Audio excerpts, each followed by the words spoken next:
YS Jagan Tirumala tour రాష్ట్ర రాజకీయాల్లో పెను దుమారం రేపుతోంది. ఆయన శ్రీవారి దర్శనానికి వెళుతుండటంతో కూటమి నేతలు డిక్లరేషన్ ఇవ్వాలని డిమాండ్ చేస్తున్నారు.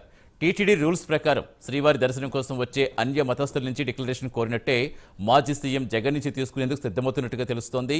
తిరుమలలో జగన్ బస్ చేసే గెస్ట్ హౌస్ దగ్గరికి వెళ్లి ముందుగానే ఆయనకు డిక్లరేషన్ ఫారం అందించనున్నారు. ఆయన సంతకం చేస్తే దర్శనానికి అనుమతించనున్నారు.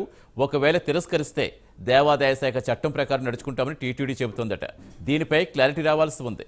డిక్లరేషన్పై సంతకం పెట్టకపోతే దర్శనానికి అనుమతిస్తారో లేదో చూడాల్సి ఉంది. చట్ట ప్రకారం అయితే దర్శనానికి అనుమతించరు అని చెబుతున్నారు.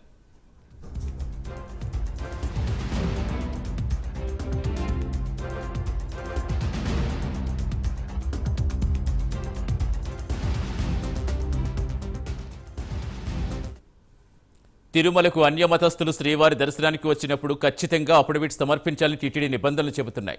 దేవాదాయ శాఖ చట్టం అనుసరించి 1990లో అప్పటి ప్రభుత్వం ఒక జీవో తీసుకొచ్చింది. ఈ నిబంధన అనుసరించి హిందువులు కాని వ్యక్తులు, అన్యమతస్థులు తిరుమల శ్రీవారి ఆలయంలోకి ప్రవేశించాలంటే ముందుగా డిక్లరేషన్ ఫారంపై సంతకం పెట్టాల్సి ఉంటుంది. తాను వేరే మతానికి సంబంధించిన వ్యక్తినని, అయినా శ్రీ వెంకటేశ్వర స్వామిపై నమ్మకం, గౌరవం ఉన్నందున తనను దర్శనానికి అనుమతించాలని కోరుతూ వివరాలు పొందుపరిచి సంతకం చేయాల్సి ఉంటుంది.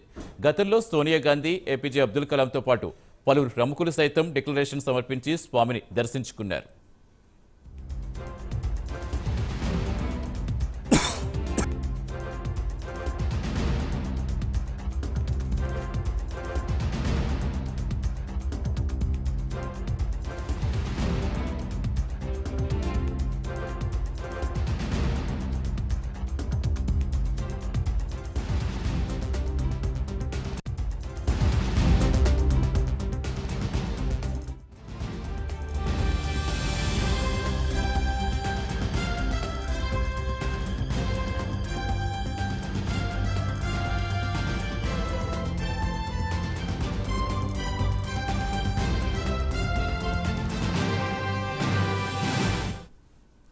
తిరుమల వచ్చే అన్యమతస్థుల్లో సామాన్య భక్తులు శ్రీవారి దర్శనానికి వస్తే 17వ కంపార్ట్మెంట్ వద్ద డిక్లరేషన్పై సంతకం చేయాల్సి ఉంటుంది. వీఐపీలు వస్తే అధికారులే గెస్ట్ హౌస్ దగ్గరికి వెళ్లి సంతకాలు తీసుకుంటూ ఉంటారు. జగన్ తిరుమల వస్తే గెస్ట్ హౌస్ దగ్గరికి వెళ్లి టీటీడీ నిబంధనలు, దేవాదాయ శాఖ చట్టంలో అంశాలు ఆయనకు వివరించి డిక్లరేషన్పై సంతకం కోరతారని తెలుస్తోంది. దీంతో వైఎస్ జగన్ తిరుమల పర్యటన ఆసక్తికరంగా మారింది.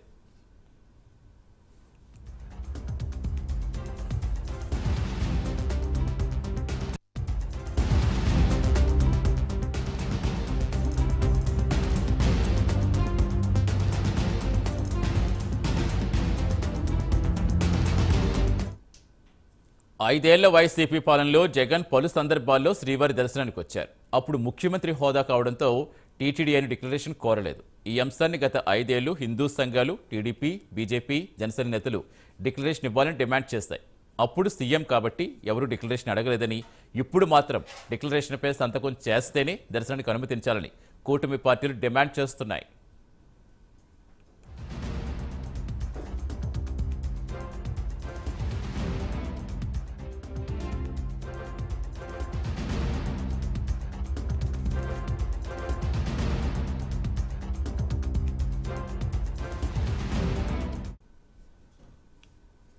మరోవైపు జగన్ ఈ సాయంత్రం రేణిగుంట ఎయిర్పోర్టుకు చేరుకుంటారు. సాయంత్రం 5 గంటలకు రేణిగుంట నుంచి తిరుమల బయలుదేరి రాత్రి 7 గంటలకు కొండపైకి చేరుకుంటారు. రాత్రికి అక్కడే బస్ చేసి శనివారం ఉదయం 10 గంటల 30 నిమిషాలకు తిరుమల ఆలయానికి వెళతారు. శ్రీవారిని దర్శించుకుని అనంతరం 11 గంటల 30 నిమిషాలకు ఆలయం నుంచి గెస్ట్ హౌస్ బయలుదేరతారు. తర్వాత 11 గంటల 50 నిమిషాలకు తిరుమల నుంచి రేణిగుంట వెళతారు. అక్కడి నుంచి బెంగళూరులో తన నివాసానికి జగన్ వెళతారు.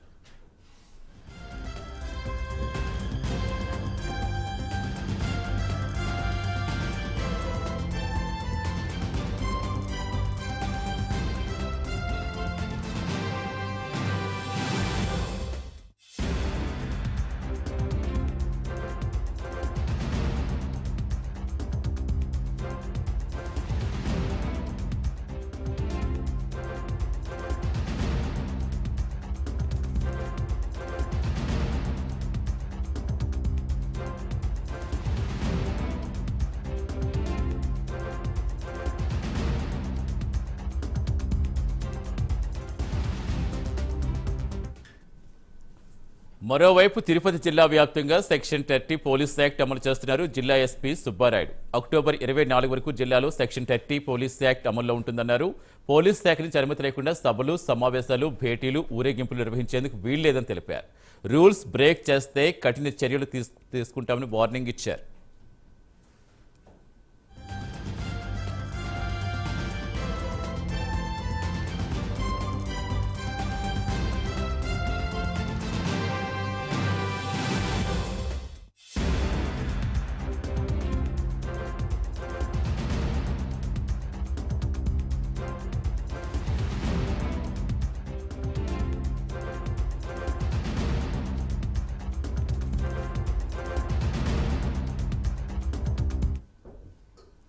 జగన్ తిరుమల పర్యటన వ్యతిరేకిస్తూ పలువురు స్వామీజీలు ఆందోళనకు దిగారు. అలిపిరి వద్ద శ్రీనివాసానంద స్వామీజీతో పాటు పలువురు స్వామీజీలు ఆందోళన చేశారు.